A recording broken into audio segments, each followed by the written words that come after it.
d'embrouiller nos chers Gaulois pendant la guerre des Gaules et de faire passer des messages. Jarod Sunst Howard. Il faut compter le nombre de lettres et ça correspond à un carré. Vous avez rendez-vous pour un recrutement chez nous, dans notre équipe, chez Cybernetworks, c'est le premier qui trouve. Moi, je m'intéresse aux espions, en fait, dans le civil, par exemple. On va vous tendre des micros et répondre à vos questions. Merci.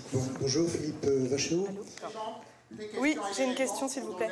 Comme disait Pépé Dallaire sur la une, la parole au plus grand nombre. Bien sûr. Donc, que le pugilat peut commencer. Je pense que ça gêne. Allô. Alors, je Oui. pense que le parole peut prendre la parole. Moi, j'avais une question, excusez-moi. Monsieur. Je suis désolée. Galanterie. Je répète, galanterie.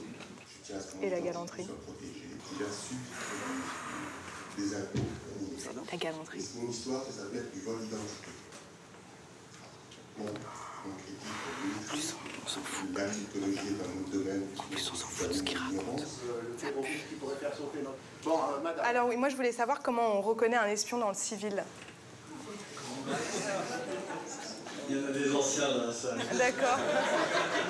Alors j'ai les noms. Pourquoi cette question? Comment reconnaît-on les Non, espions? parce Tout le monde est espion. que... non, mais imaginons, par exemple, quelqu'un qui est professeur de Krav Maga et qui fait du tir et qui va à la chasse et qui, tout d'un coup, se met à vendre des sacs d'aspirateurs. Se reconvertit dans le sac d'aspirateur. Oui. Je vais laisser parler le général Devine, parce qu'il connaît bien le sujet des sports de combat rapprochés et de la gestion des sacs d'aspirateurs.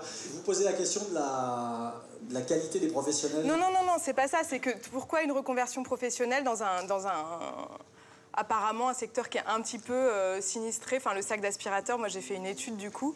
En ce moment, ça se vend pas super bien. Enfin, pour avec les aspirateurs. Soit non, mais vous savez, vous connaissez les en boîte sous l'influence des pluies acides. Ça aurait pu être ça. Non, mais il y a des aspirateurs à pulvérisateurs de poussière maintenant, donc les sacs d'aspirateurs sont un peu caducs.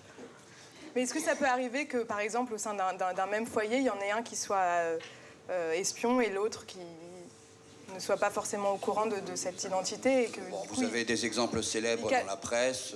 Oui, voilà, mais est-ce que ça peut arriver?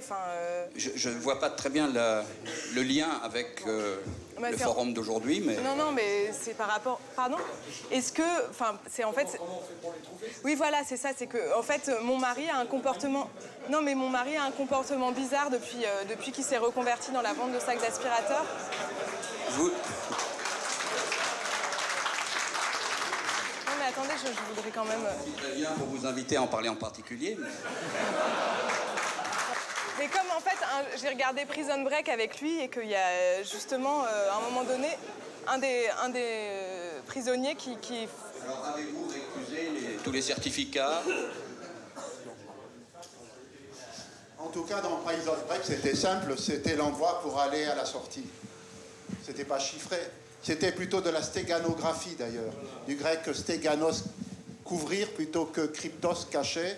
L'information était en clair dans une personne qui n'était pas claire. Oui, je voudrais rebondir sur le...